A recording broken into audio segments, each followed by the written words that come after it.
Helo, bore da, siwmai. Wel, dyma fi nôl yn fy nosbarth heddi i ddarllen pennod 10 o Y Gelyn ar y Tren i chi. Trodd y car melyn mawr oddi ar y draffordd i hewl gul ar y chwith, ac yna mynd i lawr lôn gulach fyth ar y dde.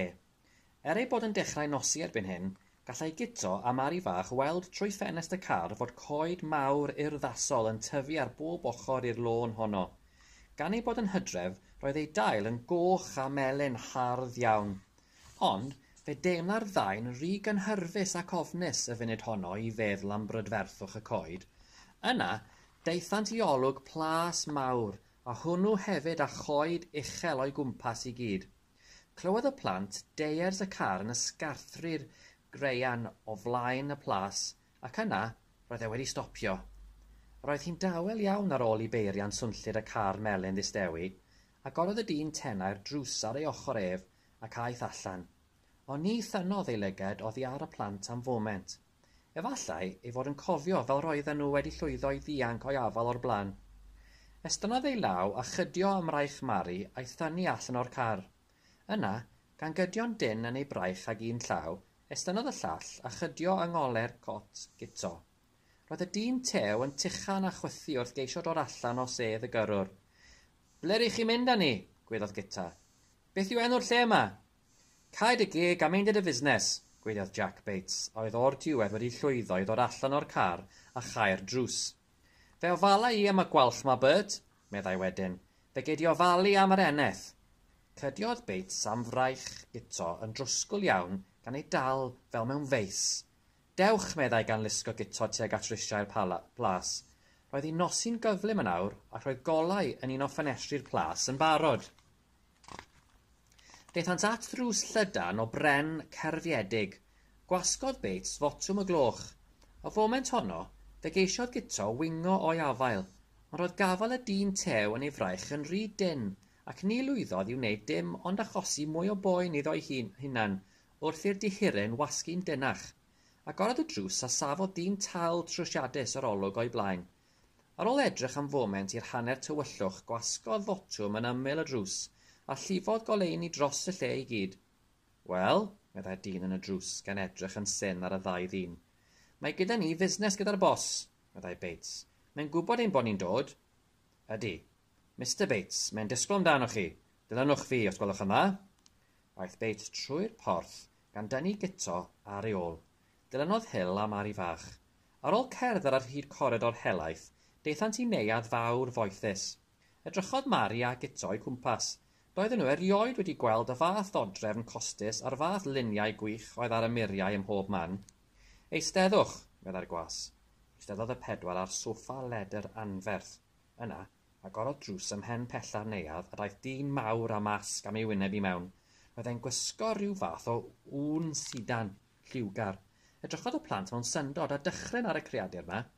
Daeth yn nes a sefyll o flaen y soffa gan edrych i lawr ar y plant. "Fe gei di fynd nawr," meddai, gan droi at y gwas trwsiadus. Aeth hwnnw allan gan fowio i'r dyn a'r masg. Cyn gynted ag ar oedd y drws wedi ei gau, trodd y dyn hwn at Bates. "Da iawn, fechgyn. Chawsoch chi ddim gormod o drafferth, gobeithio." Roedd y llais tu ôl i'r masg yn swnio'n ddwfn ac yn annaturiol. "Naddo, syr, dim gormod o drwbl." "A welodd neb mhonoch chi?" "Na, dwi ddim yn meddwl, syr. Do fe, Bert," meddai Bates gan droi at y dyn tenau. Ysgwyd ei ben wnaeth hwnnw, heb ddweud yr un gair. Yn wir, roedd yn edrych yn anesmwyth iawn yn eistedd ar y soffa gyfforddus. Roedd ei galon e ddim wedi bod yn y fusnes o gipio'r plant o'r dechrau. Cerddodd y dyn a'r masg yn gyflym at y drws yr oedd y gwas newydd fynd trwyddo. Trodd yr allwedd yn y clo. Yna, cerddodd ar draws y neuadd at drws arall, a chlodd hwnnw hefyd. "Dyna ni," meddai, gan gerdded yn ôl i ganol y stafell. "Chawn ni neb yn torri ar ein traws ni nawr." "Rwy am fynd adre," gwedodd Mari fach yn sydyn. "Mae mam yn fy nisgwyl i." Lledodd gwên fileinig dros wyneb y dyn tew, ond edrychodd Bert Hill ar yr eneth a golwg o fudus ar ei wyneb. "Bates," meddai'r dyn a'r masg, "mae yna ddigon o chwisgi a gin, neu beth bynnag hoffet ti, yn y cwpwrdd yn ymyl di fan'na. Helpa dy hunan tra byddai'n holi tipyn ar y plant ma. A tithau hefyd, Hill." Corodd Bates ar unwaith a mynd at y cwpwrdd a'i agor, ond eistedd yn ei unfan am wnaeth Hill. Tynnodd Bates botel o chwisgi o'r cwpwrdd a gwydryn go fawr. Wedi llenwi'r gwydryn edrychodd ar Hill, ond roedd hwnnw'n edrych ar y llawr. Nawr te, meddai dyn ar masg, gan sefyll yn fygythiol uwch ben y plant ar y soffa. Mae gen I rai cwestiynau i'w gofyn I chi'ch dau. Sylwodd y plant fod ei lygad yn disgleirio tu ôl i'r masg, a gwydda'r ddau fod y dyn yma'n berson oedd yn benderfynol o gael ei ffordd. Rwy am I gael gwybod gyda chi beth oeddech chi'n neud lawr ar bwys yr afon a ffont y reilwe pan welodd Mr Bates a Mr Hill chi. Edrychodd Mary a Guto ar ei gilydd. Dim byd, meddai Guto. Ware o'n I, meddai Mary fach. Y ddau bron yr un pryd.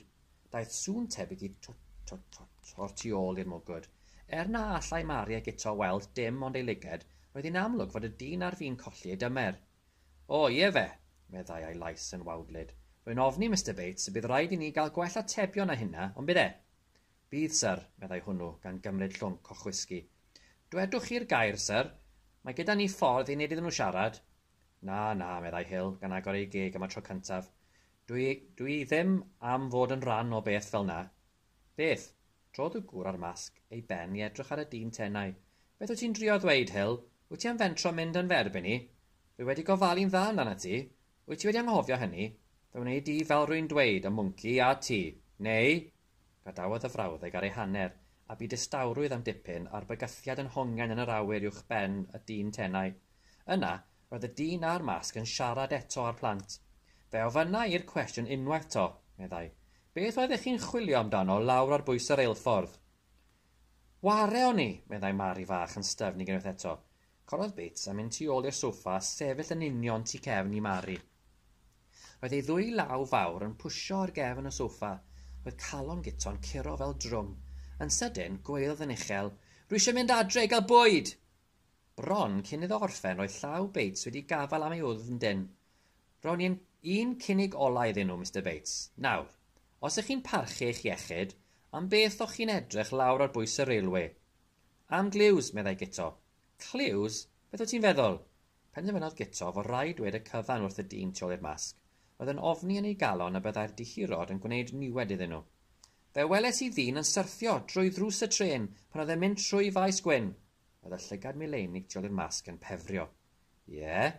Fe dwmlodd lawr o'r tren ac wedyn roedd yn gorwedd ar y borfa ar bwys yr afon. Doedd e ddim yn symud. Roedd e wedi marw. Roedd y cwestiwn nesaf fel bwled. Ble mae e nawr? Ysgydwodd Guto I ben. Fe fuodd y polis yn edrych a ninne. Dyna beth o'n i'n neud lawr ar bwys y reilwe. Sut wyt ti mor siŵr I fod wedi marw? Roedd yn gorwedd yn llonydd. Roedd binoculars gyda fi. Wel, dyma I gorffe os I wedi marw. I'r corff gyda'r heddlu.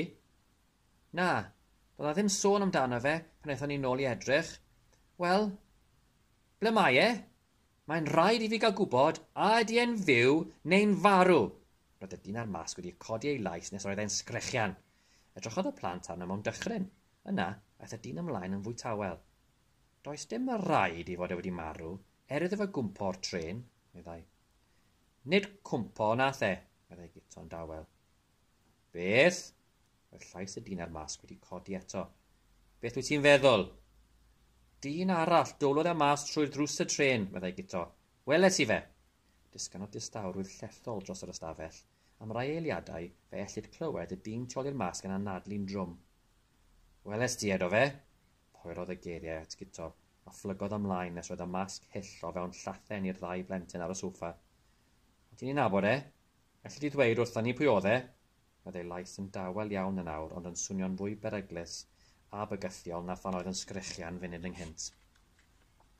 Roedd Guto ar fi'n dweud ei fod yn nabod y dyn, mae'r milynydd Sir Walter Frost oedd e, ond wrth I ben y dyn a'r mwgwd blygu mlaen, roedd Guto wedi gweld y gwallt cochlyd uwch ben y masg. Roedd hynny iddo oedi gyn ateb. Fflachiodd yr olygfa a welodd trwy'r binoculars yn ffenest y tren o flaen ei lyged. Y gwallt yna. Ateb, y mwynci bach, gweiddodd y dyn a'i lais wedi codi eto. Yn lle ateb ar unwaith, trodd Guto I ben I edrych ar Mary yn ei ymyl. Roedd llygad Mary'n fawr ac yn grwn, a theimlai Guto'n siŵr ei bod yn ceisio I rybuddio o'r perygl, pe byddai'n dweud ei fod wedi adnabod y dyn ar y tren. Yna, roedd llaw anferth Bates wedi gafal ynddo fe eto. Gadewch ei fi, sir, meddai'r dyn tew, gan godi Guto'n drwsgol oddi ar y soffa. Fe wna I iddo fe ateb nawr.